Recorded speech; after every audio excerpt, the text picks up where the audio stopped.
అంతా కుక్కను కొట్టినట్టు కొట్టాడు భయ్యా. ప్రసాద్ వాడు తెలిసి చేసాడంటావా తెలియక చేసాడంటావా? ఎలా చేసినా వాడు పెద్ద తప్పే చేశాడు. పూజ వాడిని ఇంకా లవ్ చేస్తుందన్న మబ్బులోనే ఉంచి చావు దెబ్బ కొట్టాలి. What you say? కరెక్ట్ భయ్యా. ఏంటి నువ్వు అనేది? నువ్వు తనని ప్రేమించట్లేదన్న విషయం మీ మావయ్య ఇంకా వెంకికి చెప్పలేదు. వెంకీ గారు, మీ విషయంలో మేము చేసిన తప్పుకి నేను చాలా బాధపడుతున్నాను. మీరు అర్థం చేసుకుంటారనే నమ్మకంతో మావయ్య వెంకిని పిలు. ఈ లెటర్ అతనికి ఇవ్వాలి. వాళ్ళు లేరమ్మా, ప్రోగ్రామ్ ఉండడానికి బెర్లిన్ వెళ్ళారు. నాకు బాడీ పెయిన్స్ వల్ల నేను వెళ్ళలేకపోయాను. పిచ్చి పిచ్చి వేషాలు వేయకుండా అతను వచ్చాక ఈ లెటర్ ఇవ్వు.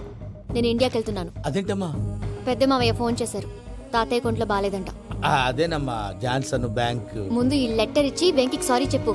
తర్వాత నీ డబ్బుల గురించి ఆలోచిస్తాను.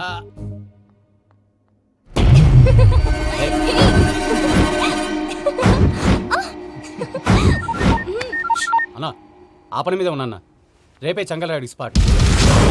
నువ్వు హ్యాపీగా ఉండు, ఉంటానా? ఏంటి, చెంగల్రాయుడిని చంపుతున్నావా? ఎందుకు? ఎవడో ఒకరిని చంపకపోతే నేనెలా బతుకుతానే. మొన్నే గురవారెడ్డి దగ్గర అడ్వాన్స్ తీసుకున్నా.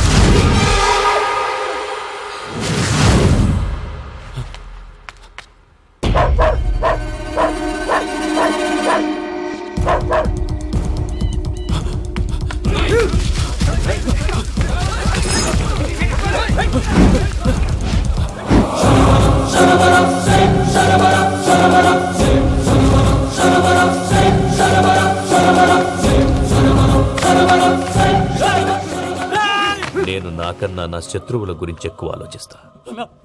జైల్లో ఉన్న గురువారెడ్డికి సిమ్ కార్డ్ అరేంజ్ చేసినది నేనే. ఎందుకో తెలుసా? బయటున్న వాని కుక్కల్ని నరకడానికి. నిన్నిడి చేస్తే అన్నెలా బతుకుతాడు?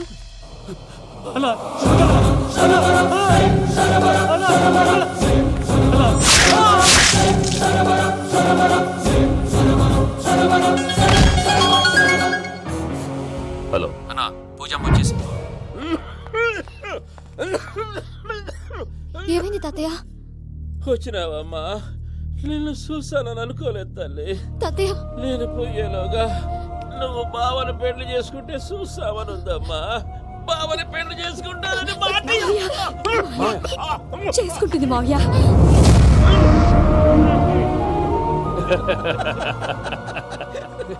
తమ్ముడు, మామ యాక్టింగ్ చూసి నాకే మతిపోయినా. అయ్యో బావా, అసలే నీకు ఒంట్లో బాగలేదు, మందులు వేసుకోకుండా మందేస్తున్నావేంటి? నాకు మందులేలరా, ఉక్కు లెక్కుంటే పూజమ్మని భద్రపదో పెళ్లి గొప్పించనీకి ఈ నాటకం వాడినా. దానికి నాటకం ఎందుకు సార్? లేకుంటే అడ్డమైన అలవాట్లున్న ఈ యదవం చేసుకోవడానికి పూజమ్మ ఒప్పుకుంటాదా? కానీ మేనర్కం చేసుకుంటే పిల్లలు షేప్లెస్ గా పుడతారంటారే, ఏం రామానుజం? అవును సార్, మీ అమ్మగారి మేనర్కమేగా. అలాగని పూజను బయట వాళ్ళకి ఇచ్చి పెళ్లి చేస్తే మేము పుట్టగతి లేకుండా పోతాం. అవురా, ఆస్తి మొత్తం ఆయమిదే. ఆ దానికి భద్రంతో పెళ్లి చేస్తే ఆమెతో పాటు ఆస్తి గుడిగా మనకాడే ఉంటాని అది లెక్క.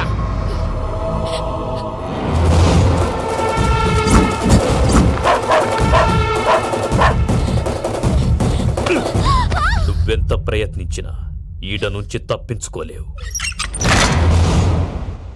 ఆ రికవరీ ఆఫీసర్ జాన్సన్ గారు పెట్టిన డెడ్ లైన్ అయిపోయింది. ఇప్పుడు వాడు వస్తే ఏం చేద్దాం? ఒరే నన్నపనేని, ఎంజాయ్ చేసే టైంలో ఎంజాయ్ చేయాలరా. వాడు వచ్చినప్పుడు చూసుకుందాం. అయితే ఇప్పుడే చూసుకోవాలి. ఏ వాడు వచ్చేసాడు, అదిగో. వచ్చాడంత మెల్లగా చెప్తావేంటి?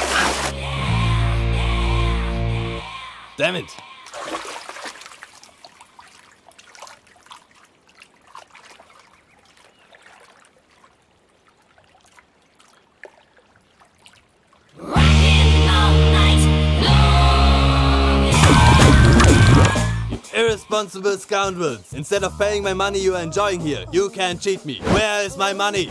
Will pay sir. Give me 2 days time sir. రే దండాలు పెట్టండి రా సార్కి. Not 2 days, take 1 week time. Otherwise I'll put you in jail. Hello వదిన గారు, నేను ప్రసాదనండి. ప్రసాద్, ఎలా ఉన్నావయ్యా? ఏదో ఉన్నానులేండి. పూజకి ఒకసారి ఫోన్ ఇస్తారా? తనకు ఫోన్ ఇవ్వడం చాలా కష్టమయ్యా. ఎలాగోలా ఇవ్వండి వదిన గారు, చాలా అర్జెంటు. పూజ పూజ, ప్రసాద్ మావయ్య. మావయ్య, అమ్మా, నా పొజిషన్ చాలా బ్యాడ్ గా ఉంది. ఆ జాన్సన్ గాడు. నేను ఇక్కడ అంతకంటే పెద్ద ప్రాబ్లంలో ఉన్నాను. నన్ను ఇక్కడ హౌస్ అరెస్ట్ చేశారు. నువ్వేం చేస్తావో నాకు తెలీదు. నన్ను ఇక్కడ నుంచి ఎలాగైనా తప్పించు. నీ బ్యాంక్ ప్రాబ్లమ్స్ అన్ని నేను సాల్వ్ చేస్తాను. అది నువ్వు అనుకున్నంత చిన్న విషయం కాదమ్మా. వాళ్ళు పరమ దుర్మార్గులు. ప్లీజ్ మావయ్య, ఏదో ఒకటి చెయ్యి. నేను ఇక్కడ ముఖ్యంగా పెద్దమావయ్య. వాడు చేస్తే కానీ ఆ కొంపకి దరిద్రం వదలదు. రే ప్రసాద్, ఇలాగే పిలుస్తాడా ఎదవా? రే నేనే మాట్లాడతాడా. అన్నయ్య నువ్వు అన్నయ్య, ఆరోగ్యం అది బాగుంటుంది అన్నయ్య. ఎదవ నాటకాలు ఆపి వెంటనే బయలుదేరరా. పూజకి భద్రప్పకి 10వ తారీఖున నిశ్చితార్థం, 15వ తారీఖున పెండ్లి. అర్థమైందా? అలాగేనన్నయ్య, మీ మరదల్ని పమ్మి గండి కూడా తీసుకొస్తాను. ఉంటానన్నయ్య. ఇలాంటి పిచ్చి పిచ్చి ప్రయత్నాలు చేస్తే నాకు కోపం వస్తుంది. అది చాలా ప్రమాదం. వద్దు. ఏమంటుంది పూజ? ఇక్కడ తీసుకొస్తే ఇస్తానంటుంది. ఏముంది భయ్య, టికెట్ వేసి తీసుకొచ్చేయండి. టికెటేసి తీసుకురావడానికి అది మా అత్తోరిల్లు అనుకుంటున్నావా? అత్తూరిలే కదా భయ్యా. అత్తోరిల్లేరా, కానీ అక్కడ చెత్తనాయాళ్ళు ఉన్నారా. సార్ ఏంటి ఎత్తుక్కుంటూ వచ్చావేంటి? రేపు ఇండియాకి వెళ్ళిపోతున్నాం కదా సార్. ఏంటి పేమెంట్ కోసమా? లేదు సార్, పూజ కోసం. పూజ ఇండియా వెళ్ళిపోయింది. వెళ్ళిపోయిందా? 15వ తారీఖు పెళ్లి కూడా. పెళ్ళా? ఈ పెళ్లికి పూజ ఒప్పుకుందా? పెద్ద లాయర్ల క్వశ్చన్ వేస్తావేంటి? బలవంతంగా చేస్తున్నారు. అయితే ఏంటి? అయితే ఏంటా? నేను పూజను ప్రేమిస్తున్న విషయం మీకు తెలుసు. ఇప్పుడు తనకి ఈ పెళ్లి ఇష్టం లేదని మీరే చెప్తున్నారు. అంటే ఏంటి దాని అర్థం? తను కూడా నన్ను ప్రేమిస్తున్నట్టు అర్థమే కదా. అయితే నన్నేం చేయమంటావు? మీరేం చేయనక్కర్లేదు, నేనే చేస్తాను. ఈ పెళ్లి ఎలా జరుగుతుందో చూస్తాను. Irresponsible scoundrel, where is my money? నేను ఇక్కడి నుంచి ఎలాగైనా తప్పించు. నీ బ్యాంక్ ప్రాబ్లమ్స్ అన్నీ నేను సాల్వ్ చేస్తాను. పూజ వాడిని ఇంకా లవ్ చేస్తుందన్న మబ్బులోనే ఉంచి చావు దెబ్బ కొట్టాలి. వీడిని వాడుకుని పూజన కంచి తీసుకొస్తే మన పని అవుతుంది, పగా తీరుతుంది. నాకు తెలుసు వెంకీ నువ్వు అంత సాహసం చేస్తావని. నన్ను ఇక్కడి నుంచి ఎలాగైనా సరే తీసుకెళ్ళమని నా వెంకటరమణతో చెప్పు మావయ్య అని పూజ బోరున ఏడ్చింది. ఆలోచించాను.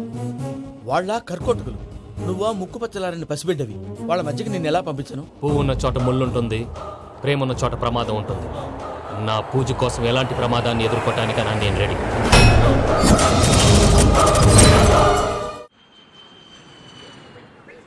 ఈ వెంకీగాడి ఇంట్లో లగేజ్ పెట్టొస్తానని వెళ్ళి గంట అయింది, ఇంతవరకు రాలేదు. అబ్బా అతని తర్వాత వస్తాడులేండి, ముందు మనం వెళ్దాం. ఇది మన ఇంట్లో పెళ్లి. నువ్వు మ్యాటర్ తెలియకుండా మాట్లాడుతున్నావు. మనం వెళ్ళేది పెళ్లి చుట్టానికి కాదు, పెళ్లి ఆపటానికి. ఏంటండి మీరు అనేది? చెప్తా విను. అది జరిగింది. అసలు పూజకి పెళ్ళెందుకు ఇష్టం లేదు? దానికి కారణం నేను. పూజ నేను ఒకరినొకరిని ఇష్టపడ్డా. అందుకే ఈ పెళ్లి తన మనసుకు కష్టం కలిగించింది. ప్రసాద్ గారికి ఫోన్ చేసి నన్ను రమ్మంది. ఇప్పుడు తన అక్కడి నుంచి తప్పించడం ప్రేమికుడుగా నా బాధ్యత. ఈ వెంకటరమణ బాధ్యతను బరువుగా ఫీల్ అవ్వదు. అందుకే నేను నీకు అర్థమైంది కదా? అర్థమైందండి. మమ్మీ బై మిస్టేక్ నువ్వు మ్యాటర్ లీక్ చేసావనుకో, వాళ్ళు పప్పాని శ్మశానానికి ప్యాక్ చేస్తారు. ఊరుకోరా, అవేం మాటలు. డాడీ ఫస్ట్ మంచి పని చేస్తుంటే నేను ఎందుకు చెప్తాను? ఓకే, నీ ప్లాన్ మొత్తం గుర్తుంది కదా? ఒకసారి చెప్పమంటారా? అక్కర్లేదు. అయితే పదండి, దుర్ముహూర్తం వచ్చేస్తుంది. వెళ్దాం, పద. లగేజ్ తీసుకెళ్ళు. అయ్యా, పూజ మూలన ఆయన దేవుడు అసంటోడు. ఆయన మిమ్మల్నే కాదయ్యా, మమ్మల్ని కూడా తన సొంత మనుషుల్లాగా చూసుకునేవారు. ఆ మహానుభావుడి బిడ్డకి అన్యాయం చేయకండి అయ్యా. చేసిన తప్పుకి క్షమాపణ అడగాల్సింది పోయి నాకే సలహాలు ఇస్తాను. భైరాగి, ఈడికిదే ఆఖరి మాట కావాలా?